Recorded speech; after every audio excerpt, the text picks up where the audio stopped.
अगर हम इसकी राहु एंड केतु के इम्प्लीकेशंस को आज के टाइम के हिसाब से टाइम प्लेस कंडीशन को माइंड में रखते हुए चलें, तो टाइम प्लेस कंडीशन के हिसाब से पुराने ज़माने में राहु को देश निकाला माना जाता था, लेकिन आज की डेट में राहु को फॉरेन कंट्री में जाकर सेटल होना और अपने लेवल को ग्रो करना माना जाता है। तो ये हमें हमेशा याद रखना है कि हमें अपने आप को ग्रो करना है, ना कि हमें डिस्टर्ब होना है कि हम फॉरेन चले गए। कई बार हमें काम के लिए फॉरेन जाना पड़ता है, कई बार हमें वहाँ रहना पड़ता है, तो हमें वहाँ रहकर सब काम करने हैं, लेकिन अपने देश की तरफ भी हमें डिवोटेड होके रहना है। अपने स्पिरिचुअलिटी, अपने धर्म, अपने कर्म की तरफ हमें पूरी तरीके से फोकस्ड रहना है।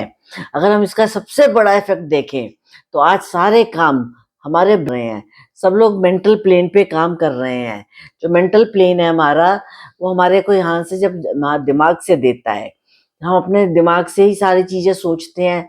जो टेक्नोलॉजी आई, फोन्स आए, वायरलेस चीजें आई, एआई आया, फिर उसका नई नई टेक्नोलॉजीज के साथ हम आगे बढ़ते चले गए, और उसकी बारीकियों में हमने उसके डेप्थ में जाकर हमने इतनी रिसर्च कर ली टेक्नोलॉजीज में, और अलग अलग एरियाज में, रोबोटिक्स में, साइंस में साइंटिस्ट बन गए बच्चे।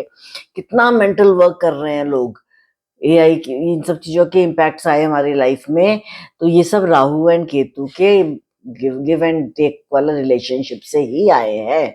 तो हमें ये चीज हमेशा याद रखनी है कि जब हमने राहु को अच्छा दिया सोसाइटी को, तो वो हमें वापस भी मिला। आज के बच्चे तो पूरे ही ब्रेन से काम करने वाली चीजों को यूज करते हैं। उनका मेंटल वर्ल्ड कितना स्ट्रांग है, उनका राहु का एरिया कितना स्ट्रांग है।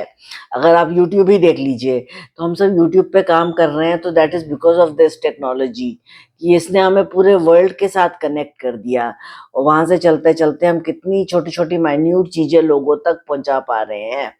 तो इसी तरीके से कुछ लोग स्पिरिचुअल स्टोरीज को दुनिया तक पहुंचा पा रहे हैं।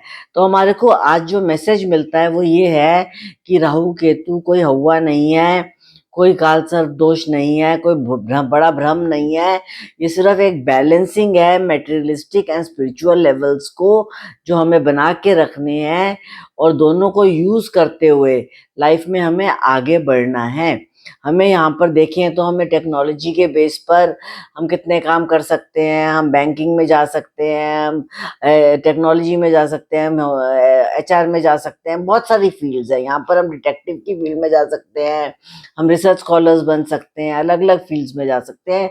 This will all help us. Thank you.